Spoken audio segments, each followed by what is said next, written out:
네, 안녕하세요. 이번 시간에는 학습에 대한 인지신경과학적 접근에 대해 설명하겠습니다. 먼저 톨먼의 학습 이론부터 살펴보겠습니다. 톨먼은 반복론자 행동주의자이자 인지이론가입니다. 연구 방법에서 행동주의자 접근에 채택하여 객관적이고 체계적인 관찰과 측정을 중시했습니다. 동시에 행동 이면에 있는 인지적 과정과 심리적 메커니즘의 중요성을 설명하는 데 초점을 맞췄습니다. 톨먼의 이론은 목적자 행동주의로 불리며 다음과 같은 특징을 가집니다. 톨먼은 모든 행동이 특정 목적을 달성하기 위한 수단이라고 주장했습니다. 그는 인간의 행동에 직접적이고 내재적인 목적과 인지가 연관되어 있음을 인정했습니다. 톨먼은 목적과 인지가 행동의 내재적 결정인자이며 객관적이고 기능적으로 작용하는 실체적 존재라고 보았습니다. 톨먼은 유기체를 수동적이 아닌 목적을 가진 능동적인 존재로 보았습니다. 그의 관점에서 개인은 외부 자극에 수동적으로 반응하는 것이 아니라 자신의 인지 과정에 따라 능동적으로 행동을 선택합니다. 이는 행동의 자발성을 인정하는 것입니다. 톨먼은 행동을 몰 단위 행동으로 연구해야 한다고 주장했으며 행동을 작은 단위로 나누어 분석하는 접근을 거부했습니다. 그는 자극받는 행동주의가 습관의 단위로 조건화된 반응만을 사용하기 때문에 너무 제한적이라고 비판했습니다. 톨먼은 큰 단위의 행동 연구에서도 객관성을 유지할 수 있다고 주장했습니다. 몰 단위 행동은 행동을 전체적인 관점에서 바라봅니다. 이는 단순한 자극받는 관계를 넘어 행동의 목적과 의도를 고려합니다. 톨먼은 행동의 목적성을 강조하며 행동은 특정 목표를 달성하기 위한 수단이라고 보았습니다. 톨먼은 목적과 인지가 행동의 내재적 결정 요인이라고 강조했습니다. 몰단위 행동은 단순한 반사적 행동이 아닌 계획적이고 의도적인 행동을 설명하는 데 유용합니다.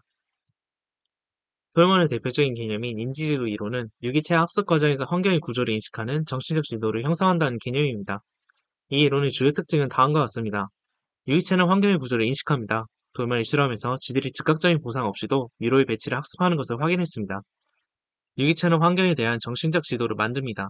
이 인지지도는 공간적 관계를 정신적으로 표현한 것으로 잠재학습 과정을 통해 형성됩니다. 형성된 인지지도를 바탕으로 유기체는 다양한 경로 선택이 가능해집니다. 이는 단순한 자극 반응 연결을 넘어서는 복잡하고 유연한 행동이 가능함을 시사합니다. 톨먼은 학습을 단순한 자극 반응 연합이 아닌 환경 내 사건 간의 관계 파악으로 이해했습니다. 톨먼에 따르면 학습은 사건들이 서로 어떻게 연결되어 있는지를 인식하는 과정입니다. 톨먼의 최소노력 법칙은 유기체가 목표에 가장 효율적으로 도달하는 경로를 선택한다는 개념입니다. 먼저 유기체는 도달하고자 하는 목표를 인식합니다. 그 후 유기체는 가능한 여러 경로의 효율성을 평가하여 가장 적은 노력으로 목표에 도달할 수 있는 경로를 선택합니다. 이 법칙은 톨먼의 목적자 행동주의를 잘 설명하며 유기체가 단순히 자극에 반응하는 것이 아니라 목표 지향적이고 효율적인 방식으로 행동을 보여줍니다. 톨먼은 기존 강화 개념을 학습의 주요 변이로 보지 않았습니다. 그는 행동이 즉각적인 강화나 처벌에 의해서만 좌우된다는 개념을 거부했으며 보상이 없는 상황에서도 학습이 일어날 수 있다고 주장했습니다. 톨먼은 강화 대신 기대 개념을 학습 설명에 활용했습니다. 그는 학습의 보상이 주어질 거라는 기대감에 의해 발생한다고 보았습니다. 환경 내 사건 간의 관계를 인식하고 기대를 형성하며 경험을 통해 지속적으로 기대를 검증하고 수정합니다. 잠재 학습은 학습된 내용이 행동으로 즉시 표현되지 않고 일정한 조건이 충족될 때까지 반복하는 현상을 말합니다. 잠재 학습은 학습이 강화하는 독립적으로 이루어질 수 있음을 보여주는 개념이며 이는 학습의 성립에 필요한 조건으로 생각되는 보상이나 욕구 충족 없이도 잠재적으로 학습이 가능하다는 것을 의미합니다. 이 개념은 인지적 과정을 강조하며 겉으로 드러나는 변화는 없지만 내적으로 학습이 진행될 수 있음을 시사합니다. 톨만의 잠재학습 실험은 다음과 같은 특징을 보였습니다. 쥐들은 미로에서 자유롭게 돌아다니며 학습할 수 있었습니다. 이 단계에서는 어떠한 보상도 주어지지 않았습니다. 일정 시간이 지난 후 실험자들은 미로를 성공적으로 완주한 쥐들에게 음식 보상을 제공하기 시작했습니다. 보상이 도입된 후 이전에 자유 탐색을 했던 쥐들은 빠르게 목표 지점을 찾아갔습니다. 이는 보상을 받지 않았던 기간 동안에도 쥐들이 미로에 대한 학습을 하고 있었음을 시사합니다. 토마는 학습과 수행을 명확히 구분하였습니다. 학습은 즉각적인 수행 변화 없이도 일어날 수 있으며 이렇게 학습된 정보는 잠재되어 있다가 적절한 상황에서 행동으로 표출될 수 있습니다. 이러한 관점에서 강화를 학습 자체를 증진시키는 주요 변이 아니라 학습된 정보를 수행으로 전환시키는 촉발제로 볼 수 있습니다. 강화가 학습 자체를 일으키는 것이 아니라 이미 학습된 정보를 행동으로 표출되도록 촉발시키는 역할을 한다는 것입니다. 다음으로 반도라의 사회학습 이론을 보겠습니다. 사회학습 이론의 핵심 개념은 관찰학습입니다. 관찰학습은 다른 사람의 행동과 그 결과를 관찰함으로써 학습하는 과정입니다. 학습자는 모델의 행동을 주의 깊게 관찰하고 관찰한 행동의 결과를 평가하여 자신이 그 행동을 수행할지 여부를 결정합니다. 관찰학습은 새로운 행동을 습득하는 중요한 방식입니다. 반도라는 인간의 학습 과정이 직접적인 강화에 의한 경험을 통해서만 이루어지는 것이 아니라 타인의 행동을 관찰하고 이를 모방함으로써 새로운 행동을 학습할 수 있다고 보았습니다. 반도라의 관찰학습 과정은 다음과 같이 네 단계로 구성됩니다. 주의집중 단계는 모델의 행동을 인식하고 집중하여 관찰하는 단계입니다. 이 단계에서는 모방할 대상의 중요한 특성에 관심을 기울이고 정확하게 지각하기 위해 노력합니다. 하지 단계는 관찰한 행동을 내적으로 표상하여 기억에 저장하는 단계입니다.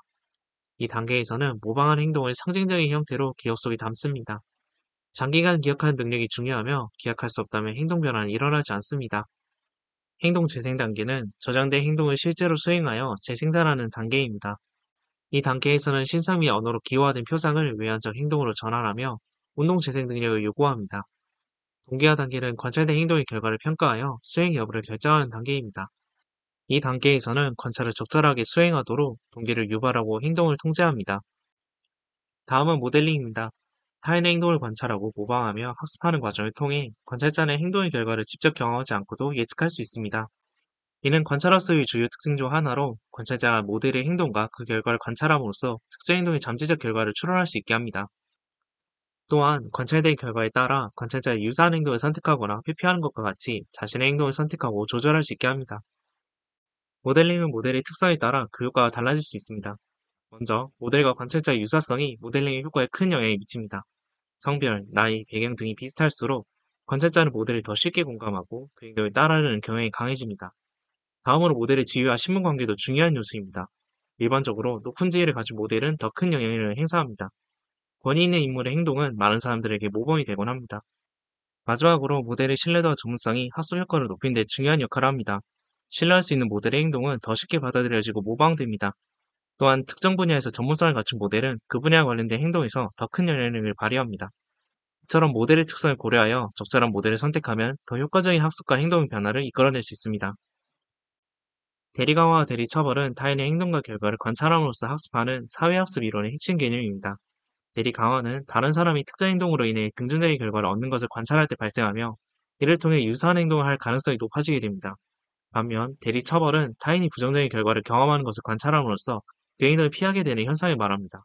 이러한 대리 강화와 대리 처벌을 통해 직접적인 경험 없이도 학습이 가능해집니다. 관찰학습의 신경학적 기제는 거울 뉴런으로 설명할 수 있습니다. 거울 뉴런은 특정 행동을 수행하거나 다른 사람의 행동을 관찰할 때 활성화되는 독특한 신경세포입니다. 이 뉴런들은 보는 것과 하는 것을 동일하게 인식하며 타인의 행동을 마치 거울처럼 반영합니다. 이러한 신경학적 기제를 통해 우리는 직접 경험하지 않고도 다른 사람의 행동을 보고 학습할 수 있게 됩니다. 행동 매핑은 거울 뉴런 시스템의 핵심 기능입니다. 행동 매핑은 우리가 관찰한 타인의 행동을 자신의 행동처럼 뇌에서 처리하는 과정입니다. 카멜레온 효과는 이러한 행동 매핑의 결과로 나타나는 현상으로 다른 사람의 행동, 포즈, 감정을 무의식적으로 모방하는 것을 말합니다. 이는 대화 중 상대방의 자세나 표정을 따라하는 등의 행동으로 나타납니다. 이 효과는 대부분 무의식적으로 일어나며 대부분 자신이 상대방의 행동을 모방했다는 사실을 인지하지 못했습니다.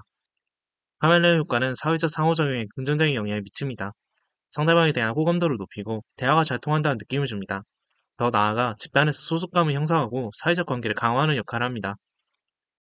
다음으로 헵의 신경과학적 학습 이론입니다. 헵은 학습과 기억의 기제를 뇌의 구조와 기능에 연결지을 했습니다.